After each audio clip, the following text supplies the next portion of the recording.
پھر اس کے بعد محمد بلند تر صلوات ارشاد فرمایا کہ علی اپنے بائیں ہاتھ سے میرے جیسے 1000 کو قتل کر سکتے ہیں دایاں ہاتھ استعمال کیے بغیر.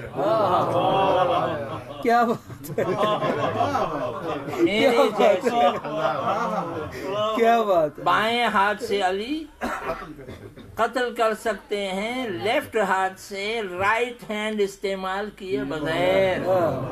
امیر المومنین نے کہا یہ فضیلت جو اس نے بیان کی ہے وہ دیکھے بغیر بیان کی ہے، باقی جتنی فضائل بیان کی ہے وہ دیکھ کر بیان کی ہے. نعرہ حیدری. معلوم یہ ہوا عزیزو کہ ایک اگر وسیلہ غلط ہو تو آدمی نماز صحیح پڑھتا ہو، عبادت صحیح کرتا ہو. یہ سب جانتے تھے، ایسا نہیں نادان تھے، ممبروں پہ بیان کرتے تھے اور اپنی پالیسی اسپیچ میں بیان کرتے تھے، اتنا ڈیٹیل میں جانتے تھے. خود عائشہ فرماتی ہیں کہ میں اپنے والد کو ایک مرتبہ میں نے ٹوک دیا. میں نے دیکھا میرا والد بالکل بے ادبی کے ساتھ رسول اللہ کے ساتھ بات کر رہا ہے. یہ روایت سیاہ ستہ میں یہاں پڑھ لیجیے تو بات رسول اللہ سے کر رہا ہے، دیکھ علی کو رہا ہے. میں کیا بتاتا بیٹی کو بھی کہ کیا کیا لوگوں کی عادتیں اس زمانے میں رہی تھی.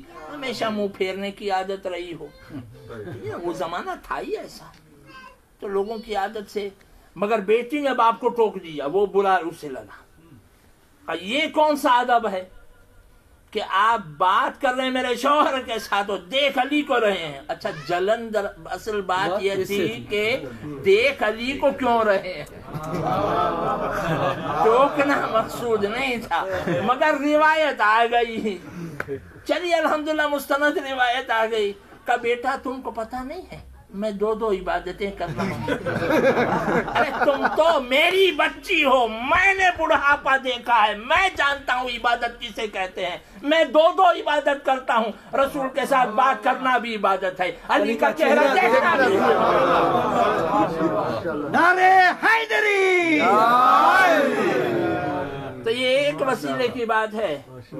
سوئچ یوں گئی جہنم، سوئچ ذرا سا بدل گیا جنت، اور نے سوئچ بدل لی جہنم کی طرف، سوئچ بدل لی جنت. بس سوئچ بدلنے کی بات ہے. وہ ایک وسیلہ وہاں اور ایک وسیلہ یہاں. بنو امیہ نے کنفیوژن ڈال دیا تھا کس میں؟ نماز چینج نہیں کر سکتے تھے، روزہ چینج نہیں کر سکتے تھے، حج چینج نہیں کر سکتے تھے، قرآن چینج نہیں کر سکتے تھے. صرف کیا کرتے تھے؟ سوئچ بدلتے تھے.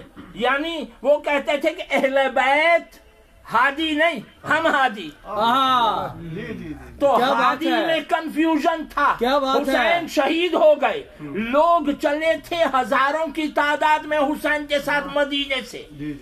وفا صرف 72 نے کی. کیوں؟ اس لیے کہ انہیں سوئچ کا کنفیوژن کا پتہ نہ چل سکا. حالانکہ آخری وقت تک حسین ابن علی نے پیش کیا. اب پھر جناب زینب وغیرہ نے جب ثابت کر دیا، اب امام سجاد کا کام یہ تھا کہ راہ بالکل خط جو کنفیوژن ہے اس سے وہ برف ہٹا دے، بارش بھیج کر. یہ برف کیسے ہٹتا ہے؟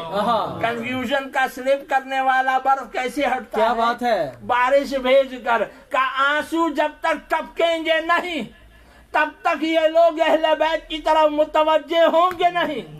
جب اہل بیت کی طرف متوجہ ہوں گے تو ہم انہیں بتائیں گے ہم میں اور بنو امیہ میں فرق کیا ہے. تو خود حقیقت پسند ہماری طرف آ جائیں گے. یا ابن رسول اللہ، کیا آپ کو اپنی امامت پیش کرنے کی ضرورت ہے؟ اپنی امامت کو پیش کرنے کی ضرورت ہے؟ نہیں. کیا اپنے فائدے کے لیے امامت کو پیش کر رہے تھے؟ نہیں، قوم کے فائدے کے لیے. اگر قوم امام حق کو نہ مانے گی جہنم میں جائے گی، امام حق کو مانے گی تو بخشش کے لائق بن جائے گی. ہماری بخشش کے لیے امام سجاد کو امامت ظاہر کرنے کی ضرورت تھی. ملاحظہ کریں میرا عزیز، اس وجہ سے آنسو بہائے جا رہے تھے.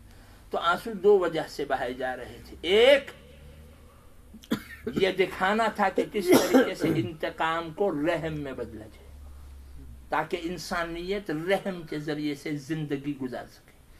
دوسرا تاکہ امامت حقہ پیش ہو سکے. جب امامت حقہ کو لوگ مانیں گے تو ان کی نجات ہو.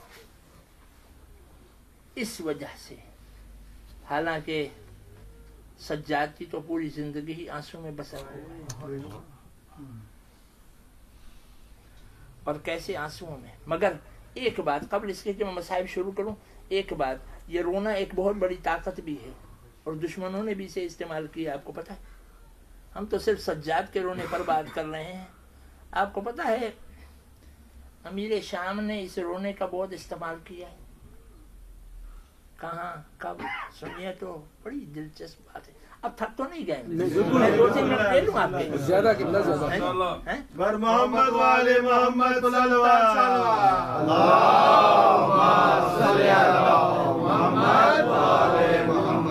مجمع یہ ایسا ہے کہ مجھے اور پڑھنے کا شوق ہو رہا ہے. بسم اللہ. ہم بھی آمادہ ہے قبلہ. بسم اللہ. امیر شام نے پروپیگنڈا امیر المومنین کے خلاف شروع کیسے کیا ہے؟ اس نے خون بھرا کرتا عثمان کا اور اس کی بیوی کی یعنی عثمان کی بیوی کی کٹی ہوئی انگلیاں، 4 کٹی ہوئی انگلیاں نائلہ کی، ٹھیک ہے، اس کو مسجد دمشق میں لٹکایا تھا. آج لوگ ہم سے پوچھتے ہیں کہ خون بھرا علم کیوں اٹھاتے ہیں؟ کیا بات ہے. پہلی بدعت تو حضرت معاویہ نے کی، پہلی بدعت تو انہوں نے کی کہ خون بھرا کرتا لٹکایا، نائلہ کی 4 انگلیاں لٹکا دی، دفن نہیں کی. مسلمان کی کٹی ہوئی اجزائے بدن کو دفن کرنا چاہیے، یہ کہاں مسجد میں لٹکا دیا، اور وہ بھی غسل کے بغیر. ٹھیک ہے نا، کوئی غسل نہیں ہوا، وہاں اپنے پروپیگنڈا کے لیے لٹکایا. اچھا، اور وہ جو خطیب منبر پہ جاتا تھا وہ ہائے ہائے کر کے اسی قمیض پر رلاتا تھا، تو لوگ ہائے ہائے کر کے روتے تھے. کیوں ہائے ہائے کر کے روتے تھے؟ تاکہ وہ رلا رلا کر ایک قوم تیار کر رہا تھا، ایک فوج تیار کر رہا تھا جو امام حق سے لڑے. یعنی رویا جب رلایا تب جاتا ہے جب کوئی فوج اکٹھا کرنی ہو. کیا بات ہے، کیا بات ہے، کیا نقطہ ہے. ابھی بھی ہم کو ایک فوج کی ضرورت ہے کہ نہیں؟ ہمارا امام ابھی پردے غیب میں ہے کہ نہیں؟ فوج کی ضرورت ہے کہ نہیں؟